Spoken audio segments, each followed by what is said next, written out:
One of the more notorious murders that took place in the 1980s was the hit on Frankie DeCicco, and was a hit that involved plots and subplots and treachery met with even more treachery. We know of Frankie DeCicco's involvement and that he was a key player in John Gotti's plot to take Paul Castellano out. DeCicco's history is one that included a close alliance to Castellano, and he ultimately agreed to betray his friendship and the boss of the family to help the up-and-coming Gotti engineer Castellano's demise. As for Gotti's reasoning to take Castellano out, it's been said he disliked Castellano's way of running the family, his character, particularly his greediness, but let's call a spade a spade. Gotti and members of his crew's lives were in jeopardy. So basically, it was more about kill or be killed. Castellano's big mistake, one that would ultimately cost him his life, was not reacting fast enough. Prior to his death, he requested the tapes from the bugged house of Angelo Ruggiero, and tapes that he never received. Instead, he was given excuse after excuse. And it was at that point that he needed to act. And as the saying goes, Castellano fell asleep, and the rest is history. News of Castellano's death incensed Genovese boss Chin Gigante, and it didn't take long at all before it became apparent that Gotti was responsible. The Castellano hit didn't have commission approval, and as a commission member, Chin would have never gave a nod to. But the leading reason why Chin needed to avenge Castellano's death and punish Gotti had more to do with sending a message to the entire mob. The message being, this is what happens when you try to hit a sitting boss. Let's not forget, Chin was also the boss of a family and by no means didn't want any of his family members getting similar ideas. In addition, initially, Gotti went around speaking to all the other bosses about his plan to take Castellano out, with the exception of Chin. And Chin knew why. He knew that Gotti was aware that he despised him. Regardless, by going to every boss but him, it was still an insult. During Chin's reign, no one challenged him. So what Gotti did, he viewed as a challenge. Chin's first course of action was to put together a group of conspirators who would plan Gotti's murder. That group consisted of Lucchese members, Vicamuso and Gaspipe Casso, who at the time had acting administration positions, along with Anthony Buddy Luongo, who they would dispose of later that same year. In addition to the Lucchese's were Gambino captains Jimmy Brown Failla and Danny Marino, both who were Castellano loyalists and not fans of Gotti. And if everything went according to plan, they would more than likely take over the family with Jimmy Brown as boss and Marino as his underboss.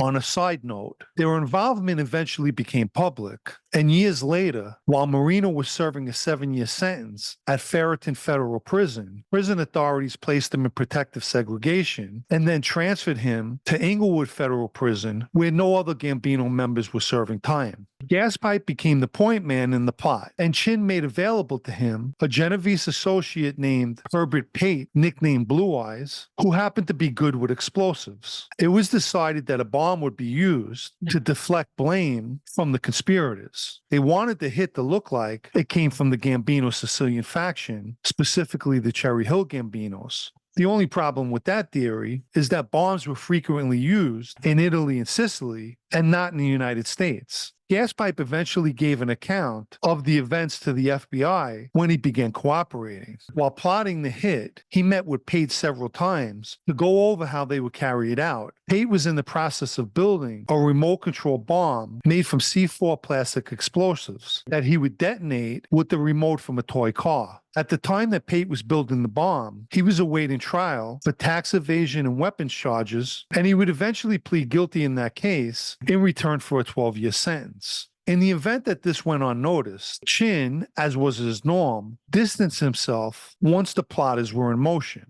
He was a boss who remained in the shadows, and killing Gotti wasn't going to change that habit. As far as the plot, they had the way and just needed the win. And this is where Jimmy Brown and Danny Marino would come into play.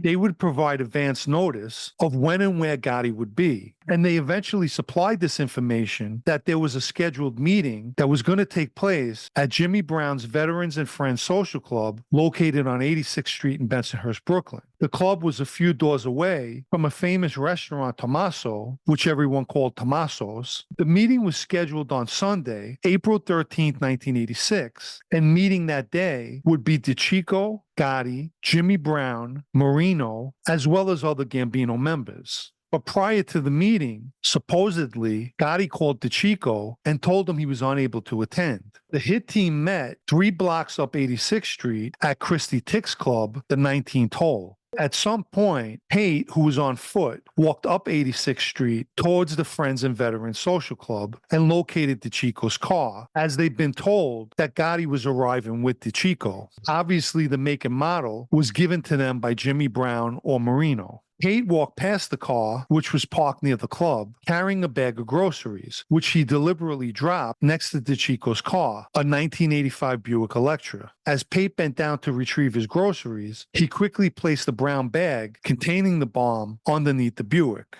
Parked in eyeshot of Jimmy Brown's club was Vic Amuso, Gaspipe, and Vic's brother Bobby. They would signal Pate when he should hit the remote. Inside the club, DeCicco had a conversation with Frankie Hartz Bellino, a Lucchese member, who wanted a lawyer's number from DeCicco. DeCicco had the lawyer's business card in his car, so he and Bellino headed out to his car. Bellino had a silver gray mane similar to Gotti's, and whether it was the distance or the reflection of the sun, the Lucchese's in the car mistook Bellino for Gotti. An eerie thing would take place while DeCicco and Bellino were walking over to the car. Allegedly, they noticed the brown bag underneath the car, and DeCicco turned to Bellino and said, "There's probably a bomb under my car." If this were true, DeCicco predicted exactly what was in the bag. As they approached the car, DeCicco opened up his door and sat in the passenger seat and opened the glove compartment that held the lawyer's business card. Someone in the Lucchese car, most likely Gaspipe, signaled Pate, who was in the area still on foot, to hit the remote. And a moment later, an extremely loud explosion rocked 86th Street.